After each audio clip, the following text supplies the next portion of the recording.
abjuudha molaata. Objuun abbaa istee halkan kaleessaa garatu nana hagurratu na tuursaa ijjan na rifata waattu natti uusaa. Objuu moo dhuguma biyyi maal odeessaa kan bineensi nyaate leenca Oromoo keessaa jedhee osoo objadhuu ka irriiba keessaa haa caalutu du'e jedhee namni odeessaa. Ambade qomoo koo haa caalu hundeessaa waraabiyyii guyyaatti nyaatee halkan keessaa. Goota jechoonni isaa rooba akka rasaasaa dhugaa dhoksaan badde seenaan ifa baasaa. Galma barkumeetti bar dukkanaa keessaa geerarsaan sukkuumee wayyaaniif gartuusaa.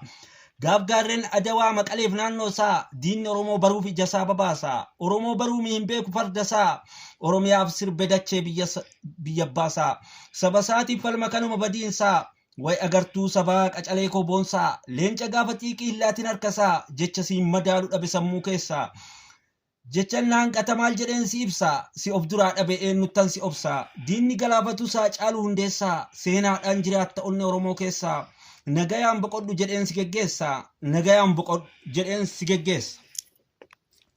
Aacee caaluu koo siyaamnuun owwaattu dur bakka Oromoon siyaam irraa naftu sirratti milkoofte har'a yaaliin galtu fedhiimi dirqamaan akka nurraa baatu ergaan sagalee kee nurraa akka fagaatu Oromiyaan gaddaan akka liqimfamtu onneen sabboontota akka yaadaan cabxu si goote nafxanyaan sila safuun beektu hayyuuf gootni Oromoo hanguma yoom dhumtu hanga yoom nafxanyaan qaroo nu jaamsitu harka mirgaa keenya hanguma yoom cirtu sabni dachee isaarratti yartuuf galtuun nyaattu Oromiyaa malee eessattuu mul'atu.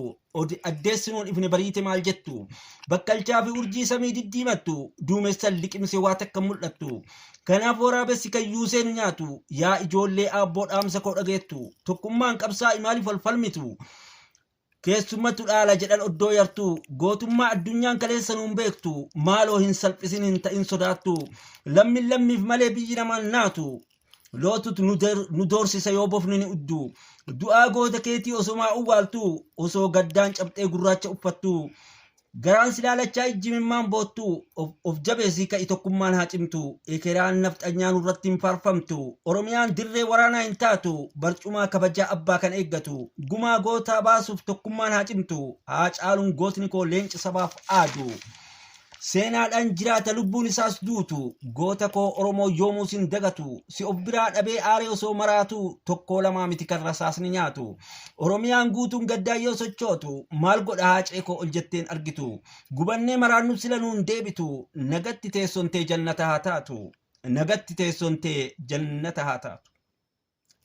Gootan rabni xiyyaa sodaan beekne sanii mul'ati kee guddaa karattan bisanii gootummaa onnirraa qabda uumamaanii bakka namaa gahuuf jettee barnootaanii osomaa barattuu ijoollummaa keetiin roorroon saba Oromoo irratti hammaananii qabsoof kaadhimamtee obsuu dadhabnaanii kutannoof gootummaa kee eega arganii dhagahiira baay'ee sitti roorisanii karchalleef qaallittii mana kee godhanii onneen gootaan dutti yoo duduchiisanii mana dhaa keessatti xiiqin falmannaanii aabboon kees dhufanii si jajjabeessanii jabaadhu ilma koo abshirsiin jedhanii erga hidhaa baate qabsoon kee guddaanii umriinis bilchaattee atis of baruuni qabsaa'onni duraa abboonni keessuni dur taaddee fi waaqon bosona seenanii diinalmaan Oromoo mancaasaa turanii atis galmaan ga'uuf kaayoo jirasanii geerarsaa fi wallee irratti roobsuuni dhugaa awwaalamtee dirretti lallabuuni iyyitee lallabdee saba dammaqsuuni qeerroof qarree Oromoo of duuka buusuuni haacee haa caaluu koo singatu seenaani jirra jettee abdii nutti toruuni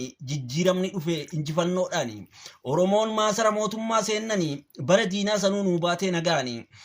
Mijuunuuf qopheessiti miidiyaatti himnaanii nafxanyoonni kaabaa harreedhaan dhufanii fardi kan Oromoo teessatti beekanii siidaa dabaleerraa humnaan fudhatanii kan ofii fakkeessuuf suuraa ittiin ka'anii ekeraan isaanii irra dhaabbatanii jettee iccitii jaraa sabatti himnaanii barana si nyaatan nubbuute dukkanni barana si nyaatte nubbuute dukkanni.